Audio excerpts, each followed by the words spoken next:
Kunai is an incredibly fun, although shortly-lived Metroidvania in which you control Tabby, a tablet-faced robot. With some brilliant movement mechanics and a whole host of upgrades and skills to unlock, Kunai is unashamedly a classic Metroidvania and well worth checking out. With some gorgeous Mario 2 visuals to boot and a really solid soundtrack. Anyway, I'll shut up with this introduction and get right into things.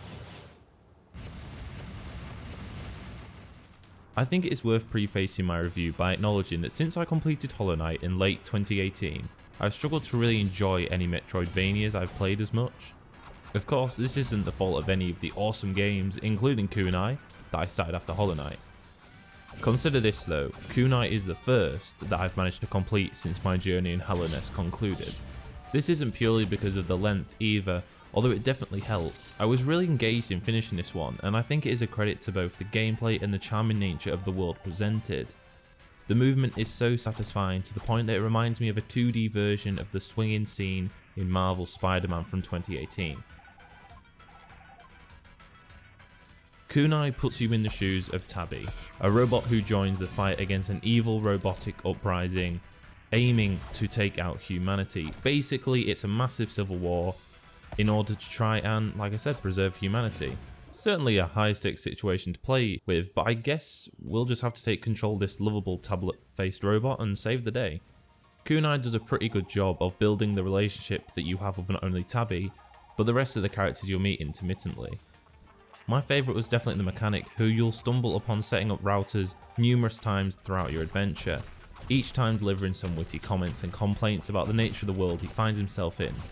Chief is another one who was pretty cool too, and the ability to call him and be reminded of your current task was really useful and quite a clever in-game way of allowing you to figure out your current objectives.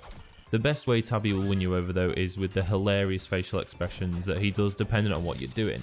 For example, being low on health flashes a red battery on his screen, and attacking enemies gives him an angry face packed with intent to take down those evil robots. I didn't realise this was going on until about 50 minutes in, but I love the small detail it provided. Something so unnecessary, but upon seeing it you can't help but smile at how Turtle Blades have added personality to a literal tablet screen. This guy's an iPad with a personality. Like all good Metroidvanias, Kunai has a whole host of upgrades and items to discover and use to unlock different parts of the map. In this section I'm going to focus specifically on the movement side of things. The first of these and the most essential are the aptly named Kunai. They allow you to traverse the majority of the map and are responsible for the majority of the insanely fun movement you can pull off in this game. Simply press ZL or ZR to send the corresponding Kunai into the ceiling and swing around to your heart's content. It even works with momentum too, essentially allowing you to parkour around more open sections of the game. Some surfaces cannot be latched onto, essentially restricting access to some areas, but in general the world is your oyster once you have these Kunai. You'll later find a double jump too, although I was surprised at how late in the game you unlock it. Normally a double jump is one of the earliest finds in a Metroidvania, but in Kunai you'll find it with around 2 hours to go, so yeah, very late into the adventure. I think my favourite unlock though was the SMGs, which seemingly have one function but actually have another fantastic one. Naturally you'd be right in thinking that they are mainly offensive weapons, and they definitely pack a punch. Soon though you'll speak to NPCs who talk about a legendary robot who had a jetpack and used it to fly across large gaps. The next time you come to a gap you can't quite cross, you equip your SMGs, think, surely this won't work, before proceeding to fly across, firing bullets into the ground and propelling yourself. Yes, the SMGs double as a pseudo jetpack. This also makes them an incredibly useful combat tool, but I just love the creativity that went into developing such an unnecessary but awesome idea.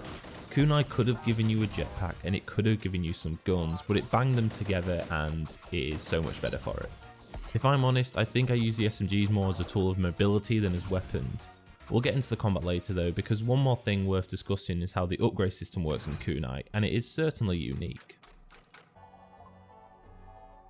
You'll always have access to the shop where you can upgrade equipment in Kunai. However, for some reason high-speed internet isn't a thing in this world, and without the internet, how are you supposed to browse the shop? Yep, it is such an arbitrary restriction, and it would have perhaps been more logical to just have an upgrade shop in certain locations, but I can't say I don't absolutely love this small addition to the game.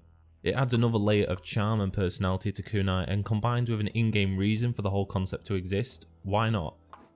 The shop itself gives you 2 to 3 mechanics for each different weapon, and the majority are small enough to ignore, but they are still useful nonetheless. For example, you can buy the charge attack for the katana or a shotgun mode for the SMGs. Some are definitely more valuable than others, but I ended up with around 3,000 gems by the time I beat the final boss, so they're definitely not necessary to complete the game. The same is true at the blacksmith, who will let you upgrade your katana. I only upgraded mine once, and that was enough for me. Maybe I'm just really good at games. In all seriousness though, this system could have been fleshed out more, but to be honest, it suits the length and style of Kunai to a T. The combat is a key part of this game, and with a flurry of boss fights and lots of enemies to encounter too. The boss fights are decent, although nothing too special. For me, only a couple stand out as really fun, one of those being the final boss, which is a very fun fight, although extremely hard. I was a little disappointed because one of my favourite parts of Metroidvanias is the creative bosses you can encounter with the different mechanics you find. But it isn't too much of an issue. They're not terrible, they're just not as good as they could have been. In standard enemy encounters, there is a really good variety of enemies which scale in complexity as your toolset does. In the beginning you'll encounter robots who don't even attack you, they'll just sprint at you, but eventually you'll deal with jetpack wearing, sword wielding bots who dart around the sky. I found the later enemies a real challenge, and it makes up for the boss fights to a degree. Each jetpack, robot or ninja bot will like a mini boss fight in their own way and require calculated strategy to defeat. For example, a police bot with a shield requires you to dash behind them and strike before they can turn around. Hitting the shield will do no damage, and they are very difficult to take down.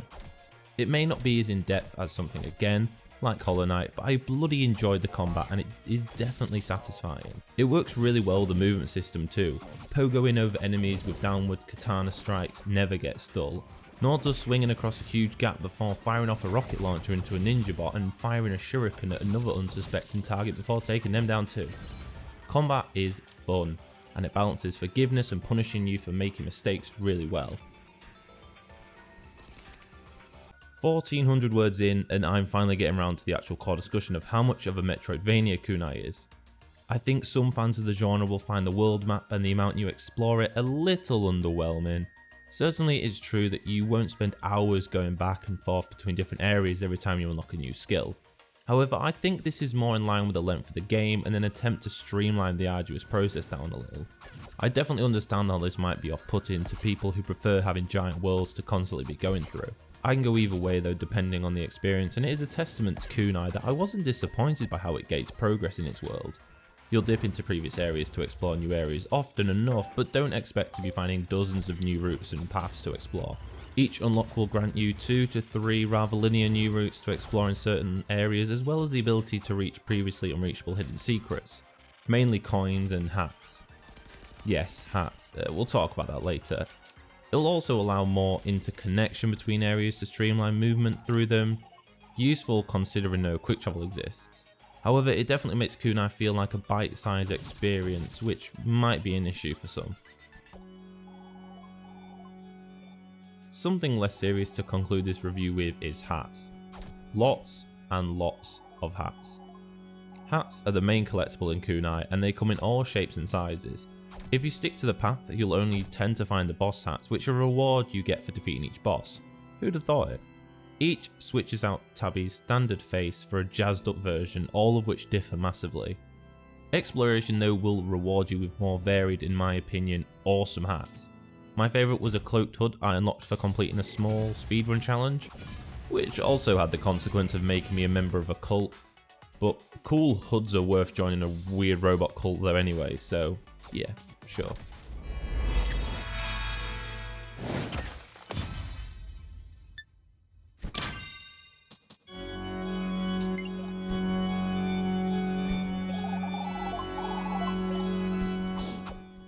They have no gameplay effect, but the hats add to the charm of Kunai and are just a little extra thing for those aiming for 100%, or just wanting to have a little giggle each time you find one.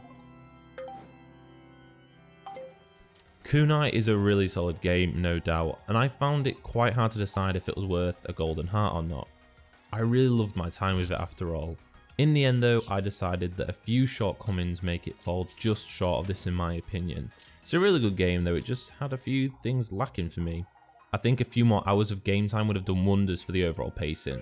I felt it was over just as the narrative and gameplay was really ramping up. I'd love to explore this world again though one day.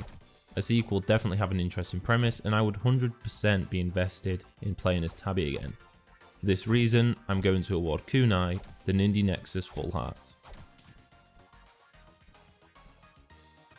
Thank you so much for checking out this review. If you enjoyed it, be sure to subscribe for more indie reviews, previews and more.